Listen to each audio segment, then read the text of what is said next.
इस बुलेटिन के प्रस्तुत करता है टारगेट आईएएस कोचिंग। आपकी सफलता ही हमारा लक्ष्य।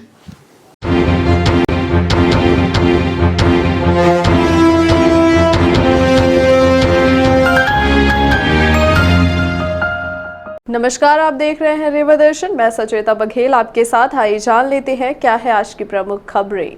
रीवा में सन की एसडीओ का हाई वोल्टेज ड्रामा। 7 घंटे तक बहू एवं पत्नी को बंधक बनाने वाला एसडीओ लिया गया हिरासत में। एसडीओ ने ताबड़तोड़ 10 फायर किए, जिसे पकड़ने पुलिस को करनी पड़ी जद्दोजहद। लॉकडाउन को लेकर जारी किए गए दिशा निर्देश। अब प्रदेश के कई जिलों के साथ रीवा में भी शनिवार और रविवार को रहेगा संपूर्ण लॉकडाउन।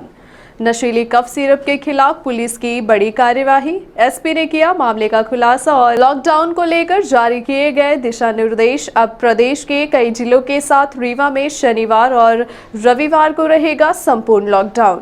नशीली कफ सिरप के खिलाफ पुलिस की बड़ी कार्यवाही और रीवा शहर में पकड़ा गया बड़ी मात्रा में मिलावटी मावा। डभौरा से बिक्री करने रीवा लाया जा रहा था नकली मावा। तो आइए जान लेते हैं इन खबरों को विस्तार से।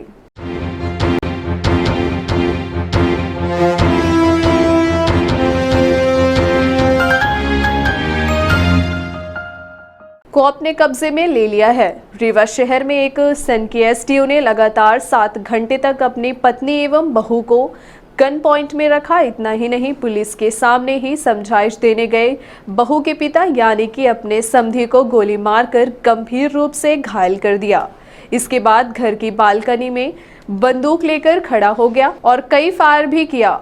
हालांकि घंटों की मशक्कत के बाद रेस्क्यू करते हुए पुलिस ने एसडीओ को हिरासत में ले लिया है। साथ ही राइफल को भी अपने कब्जे में लेकर परिजनों को भी उसके बंधन से मुक्त कराया है।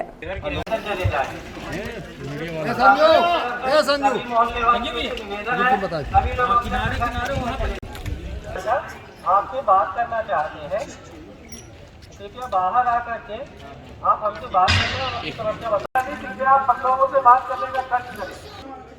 मिश्रा जी, प्रशासन की तरफ से आपसे निवेदन है, आपसे सहयोग चाहते हैं हम लोग। आप हमसे लोगों से कृपया बात करें। गोली चलाना किसी भी समस्या का निराकरण नहीं है। मिश्रा जी, मैं आपके बेटे की उम्र का होगा, आपसे रिक्वेस्ट निवेदन करता हूँ कि कृपया हम लोगों से बात करें। मामला रीवा जिले के समान थाना क्षेत्र अंतर्गत नेहरू नगर का है, जहां सुबह आरवीएस में पदस्थ 57 वर्षीय एसडीओ सुरेश मिश्रा को सनक सवार हो गई। एसडीओ ने पत्नी और बहू को गन पॉइंट में ले लिया और फायरिंग करने लगे। एसडीओ की हरकत की सूचना मिलते ही पुलिस के साथ बहू के पिता श्रीनिवास भी मौके पर पहुंचे, लेकिन समझाइश के दौरान सुरेश ने फायर कर दिया। गनीमत अच्छी थी कि गोली श्रीनिवास के पैरों में लगी। इस घटना के बाद अफरा तफरी मच गई और पुलिस उल्टे पांव लौट गई।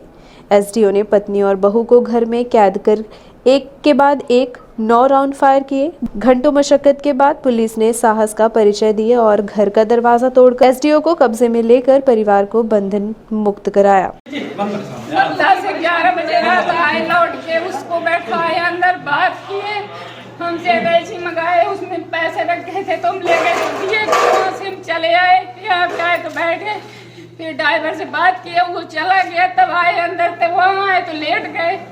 जब कुछ देर लेट हो गया, क्योंकि वो आदत डेली की उस तरह करने की, तो हम सोचे कि आते हैं बाहर से तो भगवान का पैर पड़ते हैं। जब वहाँ लेटे रह गए तो नहीं तो हम कहते क्या है, आप कुछ खाना पीना चाहिए कि नहीं चाहिए। काले एकादशी का व्रत था तो दिन भर से ऐसे रह गए। किस कारण जमीनी विवाद था कुछ है, उसके कारण साहब हमको कुछ पता ही नहीं, बताया तो क्या पता। इनके द्वारा किसी को नुकसान भी पहुंचाया। उसके बाद जब ड्राइवर चला गया तो अंदर भी नहीं आए। वहीं पे बोले कि हमको कुछ खाने पीने के लिए, तो हम गए तो साबुदाना की खिचड़ी पकाए। बहू बोली कि हम बना दे मम्मी, तुम कहे तुम मत बनाओ, जाओ तुम आराम करो, हम जब पापा आए तो बना के देंगे। फिर लाए उनको दूध एक गिलास दिए, खिचड़ी बनाए, पानी सब वहीं पे दिए। उसके बाद उठे तो अपने रूम में आए तो बोले कि पेट पकड़ो, तो हम कहे हमारा हाथ नहीं उठता, हमारे हाथ 2 साल से दर्द करता है। आज गोली क्यों चलाए थे? समधी को क्यों गोली चलाई है? समधी पर अब पता नहीं, भगवान जाने क्यों आ गए। अचानक आ गए कि उनके ऊपर ये चलाए ये हम बहू को क्यों बेड़े रखे थे इतने दिन? अब पता नहीं कि क्या होता। पंचायत एवं ग्रामीण विकास विभाग डिंडोरी में सुरेश मिश्रा एसडीओ के पद पर थे, जिन्हें हाल ही में वित्तीय अनियमितताओं के चलते निलंबित कर दिया गया। नेहरू नगर स्थित आवास में पत्नी और बहू को गन पॉइंट पर रखा। इसकी सूचना पर पुलिस मौके पर गई, लेकिन एसडीओ की सनक ने पुलिस के होश उड़ा दिए। पुलिस खड़ी रही और एसडीओ ने अपने समधी श्रीनिवास तिवारी को गोली मार दी। इन्हें इलाज के लिए अस्पताल में भर्ती कराया गया है। सर, ये क्या घटना हुई थी और किस तरीके का रेस्क्यू ऑपरेशन भी चलाया गया है और कैसे क्या होगा? हाँ, ये मानस नगर नेहरू नगर में हमको कल से सूचना प्राप्त हुई थी। यहाँ पर सुरेश मिश्रा जी हैं जो कि हवाई फायर कर रहे थे निरंतर, और घर में अपनी पत्नी और बहू को बंधक भी बना रखा था अलग अलग कमरों में। उसी को लेकर के रेस्क्यू ऑपरेशन चलाया गया जिला प्रशासन की तरफ से और पुलिस की तरफ से संयुक्त कार्यवाही की गई। और माइक के द्वारा अनाउंस करके कई बार उनको समझाइश दी गई कि कृपया वो सरेंडर कर दें और प्रशासन का सहयोग करें, क्योंकि मोहल्ले में भी आम जनमानस में भी भय का माहौल व्याप्त था कि जो भी निकल रहा था गोली चला रहे थे निरंतर। उसी के तहत यहाँ पर अभी कार्यवाही करके सकुशल उन मिश्रा जी को भी बाहर निकाल लिया गया है और उनकी पत्नी और बहू को भी संरक्षित कर लिया गया है। घटना की वजह अभी तो फिलहाल समझ में नहीं आ रही, चूँकि प्रथम दृष्टया देखने पर जमीन उमीन के कागज़ बाहर निकले रखे हुए हैं उनके सोफे पर। ऐसा लग रहा है कि कुछ ज़मीन कागज़ वागज़ देख रहे थे या ज़मीन से संबंधित कुछ विवाद है। वो तो आगे मिश्रा जी के बयान से और घर वालों के बयान से स्पष्ट हो पाएगा। हाँ, कैसा वो घरेलू कैसा कैसा है ये तो घर वाले या मिश्रा जी ही बता पाएंगे, क्योंकि सारी चीज़ें जो हैं उनके घर वालों को दे दी गई है। फिलहाल अभी स्थिति ये है कि मिश्रा जी को एम्बुलेंस में बैठा करके प्राथमिक उपचार के लिए, जैसा बताया गया कि बीपी और शुगर दोनों के पेशेंट हैं, तो उनको प्राथमिक इलाज के लिए अभी संजय गांधी भेज दिया गया है।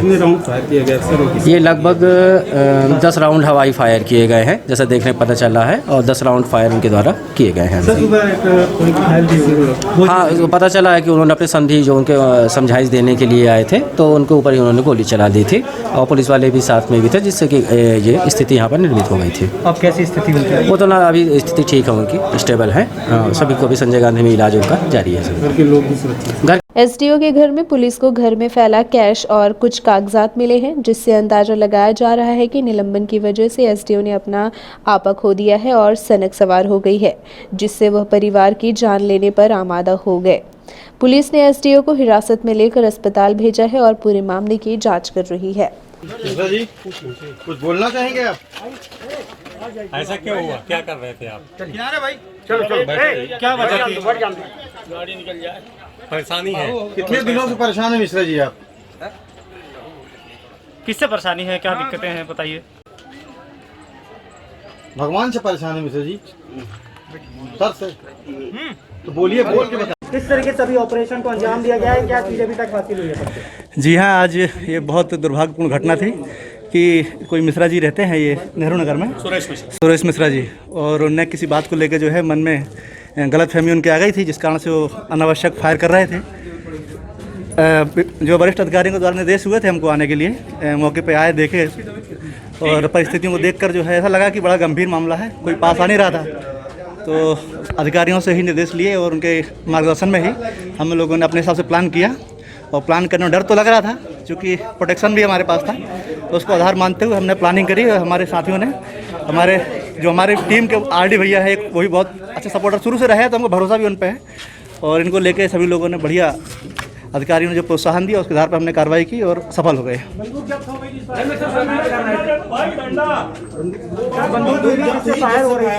जी जी, बंदूक जब्त हो गई है, उससे कारतूस वगैरह भी हैं, वो अभी ढूंढ रहे हैं।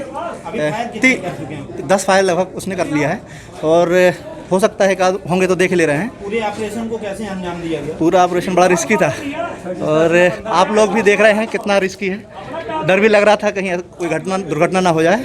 ऊपर वाले की कृपा से और आप लोग सब लोगों की मेहरबानी से अंजाम पर पहुंच गए और सब लोग सुरक्षित हैं और उनको मेडिकल अस्पताल। कितने लोगों की टीम लेकर आप अंदर तक प्रवेश किए? टीम तो हमारी सभी की थी, सब लोग, सीएसपी साहब भी थे, सीएसपी 2 मैडम भी थी, उनके ही मार्गदर्शन में हम लोगों ने काम किया है। ऑपरेशन में मैं था, मेरे साथी आरडी भाई थे और बिन्नू भैया थे, बाकी 3-4 लोग। अभी तक ये है कि जानकारी तब निकल के आएगी जब उनसे पूछताछ हो जाएगी, क्योंकि अभी कुछ बोलने में असमंजस है उनके पास, बोल नहीं पा रहे चीज़ों को लेके। अपन ये करीब कल 2 बजे से चल रहा है, तो 12 घंटे का ऑपरेशन रहा है। 12 घंटे का ऑपरेशन, पुलिस की जानकारी में 10 बजे आया सुबह। जी जी, 100 डायल को फ़ोन करने पे हम लोग यहाँ पर आए थे लड़ने। परिवार वाले तो बहुत डरे हुए हैं, अभी कुछ भी बोलने में असमर्थ हैं। जैसे ही थोड़ा नॉर्मल होते हैं तो फिर वो नहीं, बढ़िया सब लोग सुरक्षित। शनिवार और रविवार को प्रदेश के कई जिलों के साथ रीवा में रहेगा संपूर्ण लॉकडाउन। कोरोना की दूसरी लहर में बड़ी तेजी से लोग इसकी चपेट में आते जा रहे हैं, जो अत्यंत चिंता का विषय है। इस बात को गंभीरता से लेते हुए प्रदेश सरकार ने शनिवार और रविवार को पूरी तरह लॉकडाउन करने का निर्णय लिया है।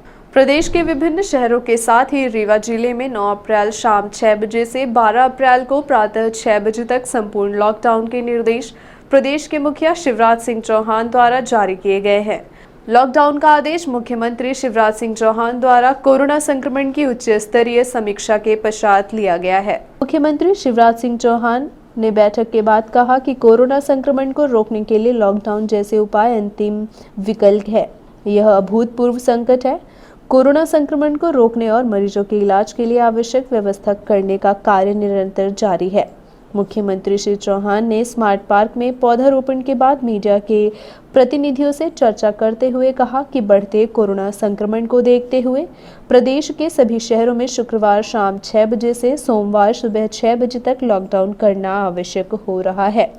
इस संबंध में सभी अधिकारियों को निर्देश दिए जा चुके हैं। सभी जिलों के क्राइसिस मैनेजमेंट ग्रुप को बैठक में बुलाकर अपने जिलों के पेशेंट लोड और परिस्थितियों को देखते हुए आवश्यक और उपयुक्त निर्णय करने के लिए तत्काल बैठकें आयोजित करने के निर्देश भी दिए गए हैं। मुख्यमंत्री श्री चौहान ने कहा कि कोरोना संक्रमण की स्थिति को देखते हुए आवश्यक होने पर बड़े शहरों में कंटेनमेंट एरिया भी बनाए जाएंगे। ऑक्सीजन आपूर्ति का कोई संकट नहीं। मुख्यमंत्री श्री चौहान ने कहा कि इन उपायों के साथ साथ इलाज की व्यवस्था के विस्तार पर भी राज्य सरकार लगातार कार्य कर रही है। प्रदेश में बिस्तरों की संख्या 36,000 से बढ़ाकर 1 लाख की जा रही है। प्रत्येक जिले में कोविड केयर सेंटर स्थापित किया जा रहा है। शासकीय चिकित्सालयों के साथ निजी अस्पतालों का सहयोग भी लिया जा रहा है। राज्य शासन निजी अस्पतालों में निःशुल्क उपचार की व्यवस्था भी कर रही है। ऑक्सीजन आपूर्ति का कोई संकट नहीं है। ऑक्सीजन के संबंध में भारत सरकार और गुजरात राज्य से बात की है। भिलाई स्टील प्लांट से ऑक्सीजन की आपूर्ति आरंभ हो गई है। शासकीय स्तर पर रेमडेसिविर इंजेक्शन की खरीद भी आरंभ हो रही है। दवाइयों की कोई कमी ना रहे, इसका भी समुचित प्रबंध किया जाएगा। यह परीक्षा की घड़ी है, हम साथ मिलकर लड़ेंगे और सफल होंगे। मुख्यमंत्री श्री चौहान ने कहा कि यह ऐसी महामारी है जिसके संबंध में कोई आकलन कर पाना संभव नहीं है। देश और प्रदेश में पॉजिटिव मरीजों की संख्या बढ़ रही है। इसमें संयम, धैर्य और आत्मविश्वास बनाए रखना आवश्यक है। राज्य सरकार सबको साथ लेकर इस संकट का सामना करेगी। मुख्यमंत्री श्री चौहान ने कहा कि प्रधानमंत्री जी की वीडियो कॉन्फ्रेंसिंग के बाद प्रदेश के सभी जिलों के कलेक्टर व पुलिस अधीक्षकों से वीडियो कॉन्फ्रेंस करूंगा। मंत्रिपरिषद के साथियों के साथ 9 अप्रैल को 3 बजे और प्रदेश के सभी सांसद तथा विधायकों से शाम 5 बजे चर्चा होगी। सबको विश्वास में लेकर कोरोना के विरुद्ध युद्ध की रणनीति विकसित की जाएगी। यह परीक्षा की घड़ी है, हम साथ मिलकर लड़ेंगे और सफल होंगे। आत्मानुशासन बनाए रखें। मुख्यमंत्री श्री चौहान ने प्रदेशवासियों से आत्मानुशासन बनाए रखते हुए मास्क का उपयोग करने, सोशल डिस्टेंसिंग बनाए रखने, बार-बार हाथ धोने, अनावश्यक घर से बाहर ना निकलने और भीड़ न लगाने की अपील की है। मुख्यमंत्री श्री चौहान ने पौधारोपण से पूर्व निवास पर उच्च स्तरीय बैठक में प्रदेश में कोरोना की स्थिति की समीक्षा की। मुख्य सचिव श्री इकबाल सिंह बैश, पुलिस महानिदेशक श्री विवेक जौहरी, अपर मुख्य सचिव स्वास्थ्य श्री मोहम्मद सुलेमान, अपर मुख्य सचिव गृह श्री राजेश राजौरा और भोपाल संभागायुक्त श्री कविंद्र कियावत सहित भोपाल जिले के अधिकारी उपस्थित रहे। लॉकडाउन के संबंध में गृह विभाग ने जारी किए दिशा निर्देश। कोरोना संक्रमण पर नियंत्रण के लिए शासन के गृह विभाग द्वारा विस्तृत दिशा निर्देश सभी कलेक्टरों को जारी किए गए हैं। अपर मुख्य सचिव गृह विभाग श्री राजेश राजौरा ने इस संबंध में निर्देश जारी किए हैं। जारी निर्देशों के अनुसार प्रदेश के सभी नगरीय क्षेत्रों में प्रतिदिन रात 10 बजे से सुबह 6 बजे तक रात्रिकालीन लॉकडाउन रहेगा। शहरी क्षेत्रों में शुक्रवार को शाम 6 बजे से सोमवार को प्रातः 6 बजे तक लॉकडाउन रहेगा। पूरे देश में सभी शासकीय कार्यालय सोमवार से शुक्रवार तक खुलेंगे। शनिवार तथा रविवार को शासकीय कार्यालय बंद रहेंगे। कार्यालय आगामी 3 महीने तक प्रातः 10 बजे से शाम 6 बजे तक खुलेंगे। यह आदेश 31 जुलाई 2021 तक लागू रहेगा। प्रदेश में लोक स्वास्थ्य एवं परिवार कल्याण विभाग द्वारा कोरोना के संबंध में जारी गाइडलाइन के अनुसार हॉटस्पॉट, कंटेनमेंट जोन तथा 7 से 10 दिनों के लॉकडाउन संबंधी आदेश संबंधित जिला कलेक्टर लागू करेंगे। जारी आदेशों के अनुसार लॉकडाउन की अवधि में विभिन्न गतिविधियों के लिए छूट दी गई है। अन्य राज्यों से वस्तुओं तथा व्यक्तियों के आवागमन की अनुमति रहेगी।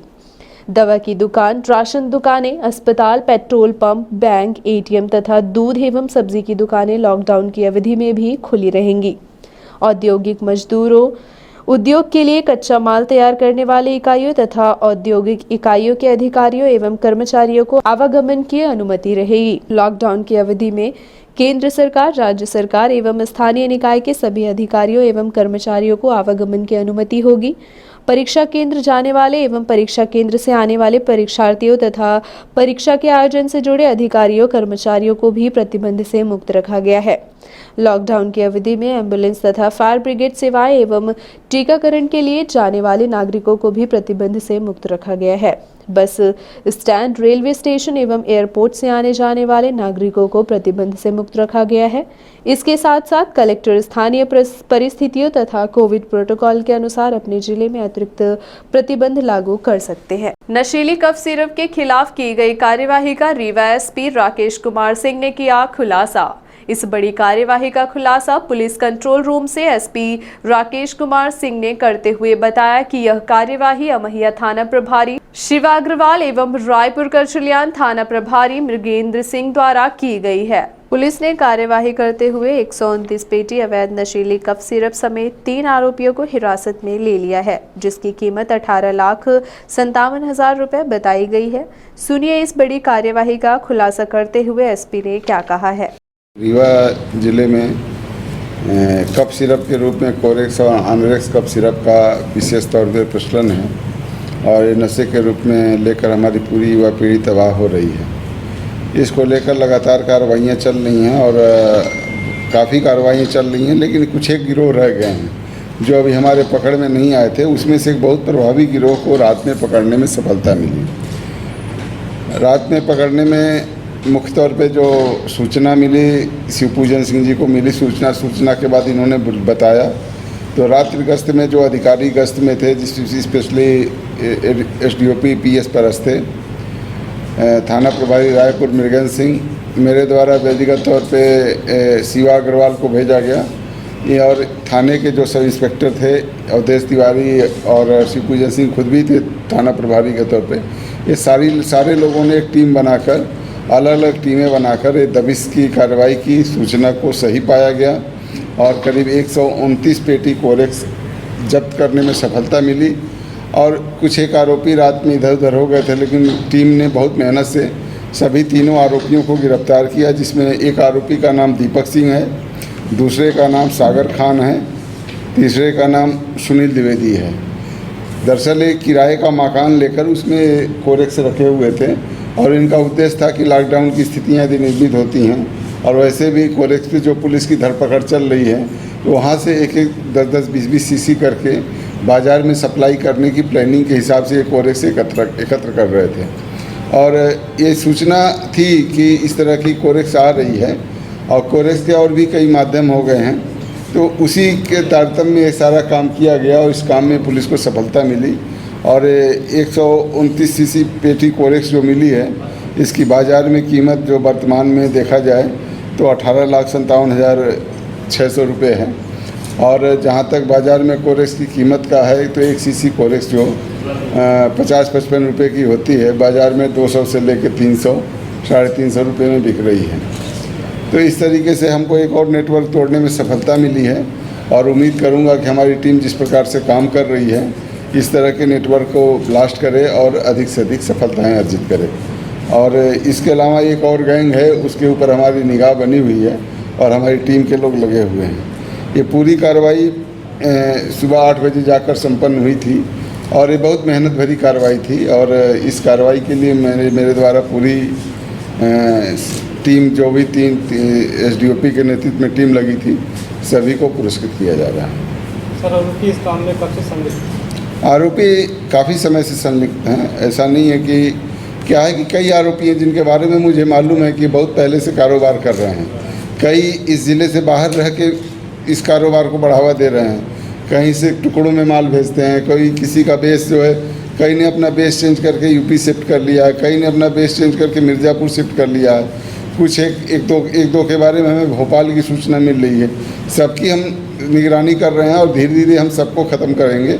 इसी ध्येय के साथ काम कर रहे हैं। और ये भी जो काफ़ी समय से सक्रिय था, इसको पकड़ने में सफलता मिली है पुलिस को, और निरंतर पुलिस इस मामले में कार्रवाई करती रहेगी। कोरेक्स लाई कहाँ से जा रही है? कोरेक्स के लाने की जो सूचना, प्राथमिक सूचना मिली है वो बनारस से आई है, लेकिन इसके ऊपर अभी थोड़ी सी फाइनेंशियल इन्वेस्टिगेशन होनी है, जिसके लिए हमने रिमांड लिया हुआ है।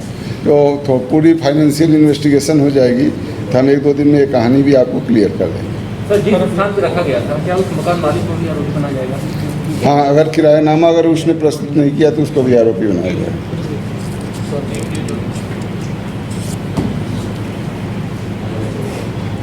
सर, अभी आप यूपी गए थे, कब प्रयागराज में?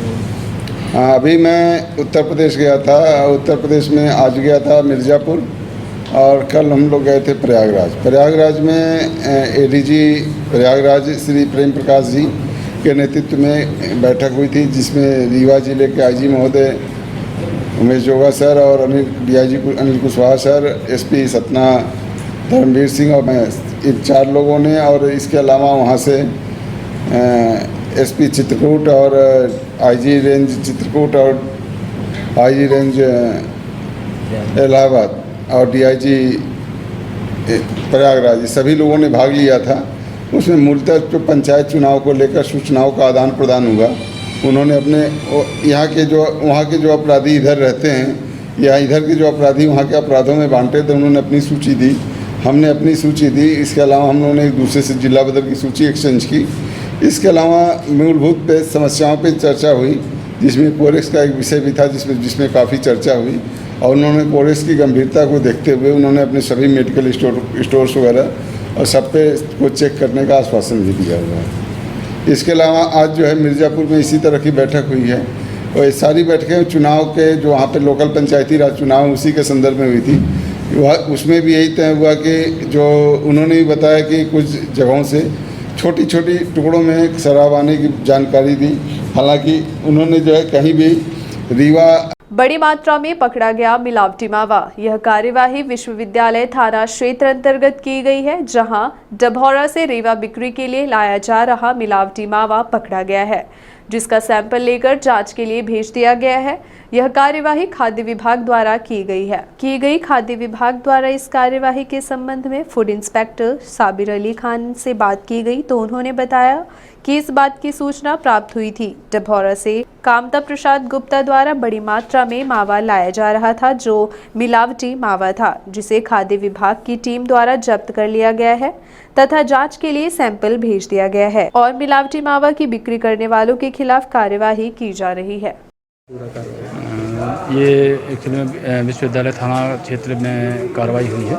वहाँ थाना से सूचना प्राप्त हुई थी कि डभौरा से कोई कामता प्रसाद गुप्ता खोवा लेकर के आ रहा, खोवा मिलावटी प्रतीत हो रहा, तो उसके सैंपल लिए गए हैं। प्रथम दृष्टया उसमें फैट की कमी प्रतीत हो रही है, तो उसके लिए 2 सैंपल कलेक्ट किए गए हैं। 2 प्रकार का था, लाल और सफ़ेद, दोनों के सैंपल कलेक्ट करके माल को जब्त कर दिया। 1.5 क्विंटल के आसपास है।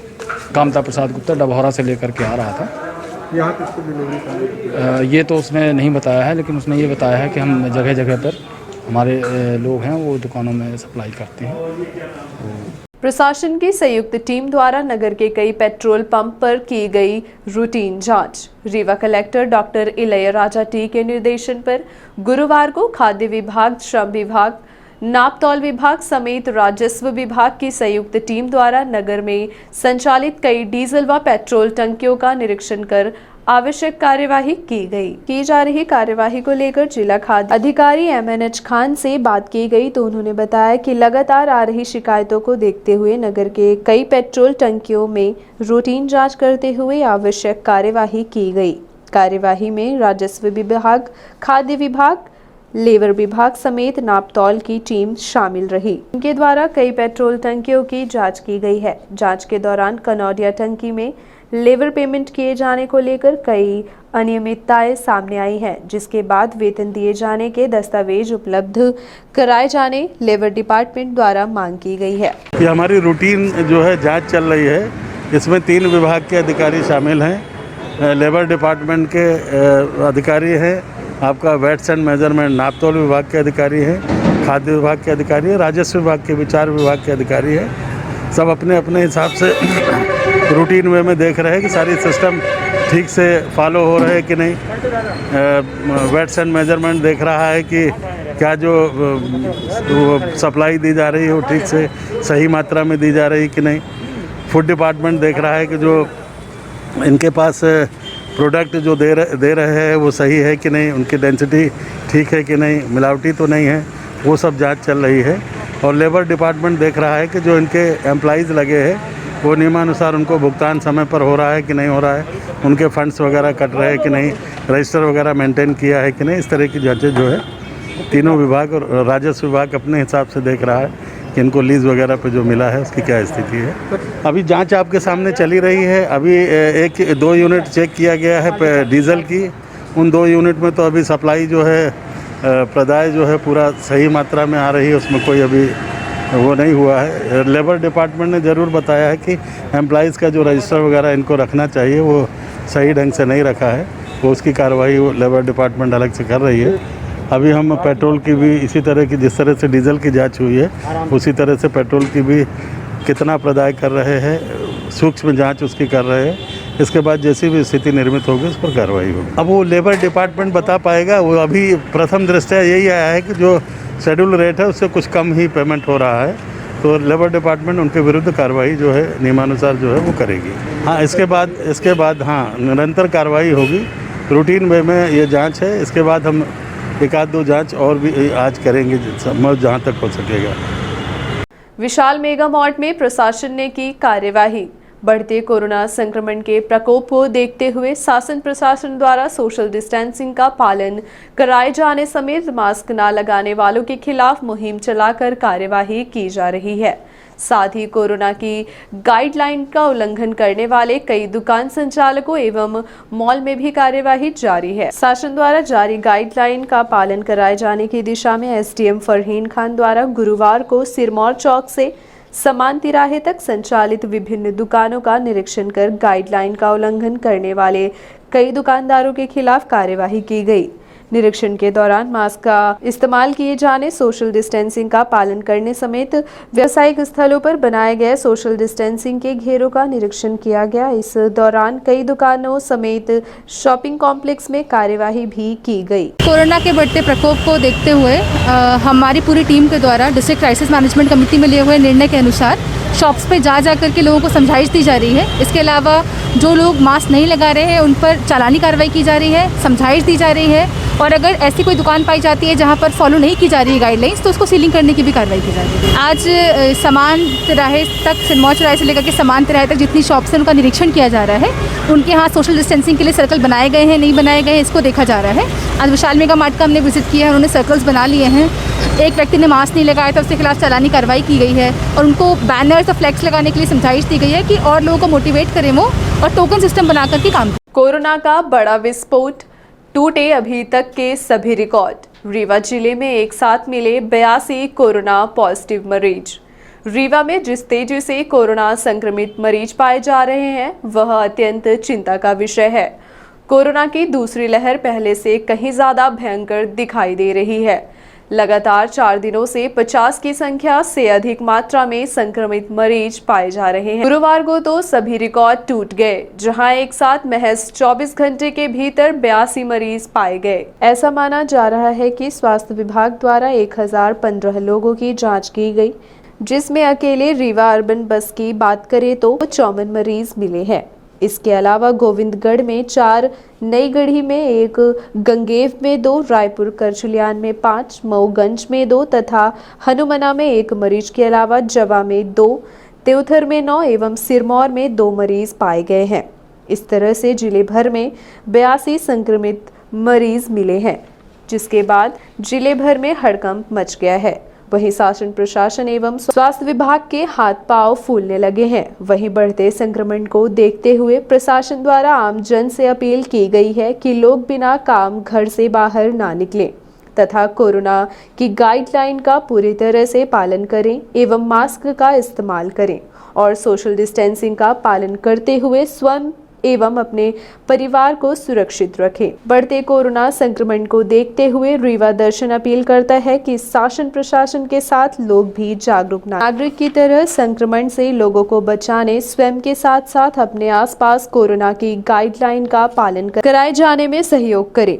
साथ ही स्वयं मास्क लगाएं एवं सोशल डिस्टेंसिंग का पालन करें और बार बार अच्छी तरह से हाथों को साफ करें।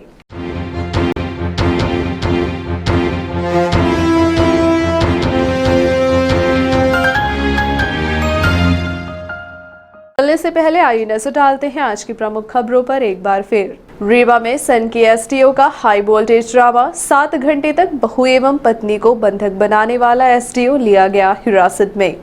एसडीओ ने ताबड़तोड़ 10 फायर किए, जिसे पकड़ने पुलिस को करनी पड़ी जद्दोजहद। लॉकडाउन को लेकर जारी किए गए दिशा निर्देश। अब प्रदेश के कई जिलों के साथ रीवा में भी शनिवार और रविवार को रहेगा संपूर्ण लॉकडाउन।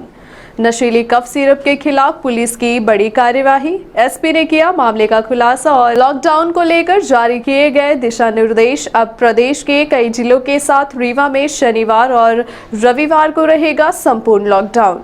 नशीली कफ सिरप के खिलाफ पुलिस की बड़ी कार्यवाही और रीवा शहर में पकड़ा गया बड़ी मात्रा में मिलावटी मावा। डभौरा से बिक्री करने रीवा लाया जा रहा था नकली मावा। ये थी आज की प्रमुख खबरें। आगे की खबरों के लिए बने रहें रीवा दर्शन के साथ। दीजिए हमें इजाजत। नमस्कार।